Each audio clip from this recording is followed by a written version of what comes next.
سلام. در ترکمنستان تا کمتر از یک ماه دیگر انتخابات پرزیدنتی برگزار می شود و از حالا معلوم است که پسر رئیس جمهور قربانگلی بردیمحمدوف جای پدرش را می گیرد. سردار بردیمحمدوف را نامزد به مقام رئیس جمهور پیشنهاد کردند و همین موضوع بحث زیادی را در وبسایت رادیو آزادی و صفحه ما در فیسبوک برانگیخته است. از شرح کاربری آغاز می کنیم که نام خود را در وبسایت رادیو آزادی ننوشته است و چنین می گوید: اگر همین خیل رفتن گیرد و پسرهایشان را به جای خود پرزیدنت مانند، آسیای مرکزی را بحرانی اقتصادی، اجتماعی، فرهنگی و سیاسی فرا میگیرد. آسیای مرکزی را تقدیر عراق، سوریه، لیبیا، افغانستان، کره شمالی انتظار است. نخود کادر نباشد به غیر از پسران پرزیدنت ها.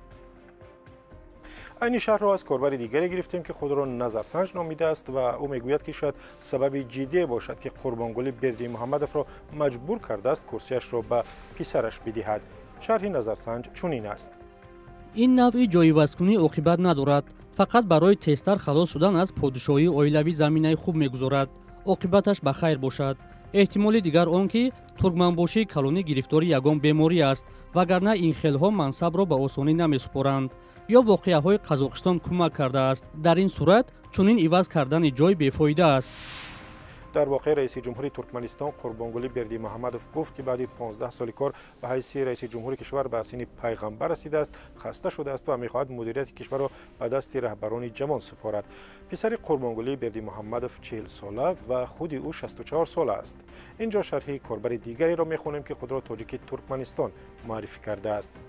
به فکرم قربانقلی از اسب سواری، رانندگی و کشت و کار و کتاب نویسی بسیار مانده شد که به پسرش گفته است بیا تو کار کن، من دم گیرم که دیگر نمیتوانم. ممکن از غارت ثروت مردم و هم به آبرو کردن ملت ترکمن با قرارهای خنداورش خسته شده باشد. بعد این نفقه می رود مجسمه طلایش را در اشقابات تماشا کردن می گردد اگر سردار آن را نکند.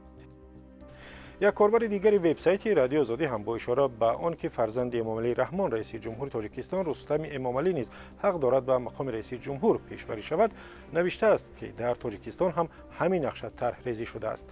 به قول یک کاربر دیگر: این دیکتاتورها به یکدیگر درس می آموزند. بعد از ترکمنستان باز کی پسرش را به نامزدی می گذاشته باشد؟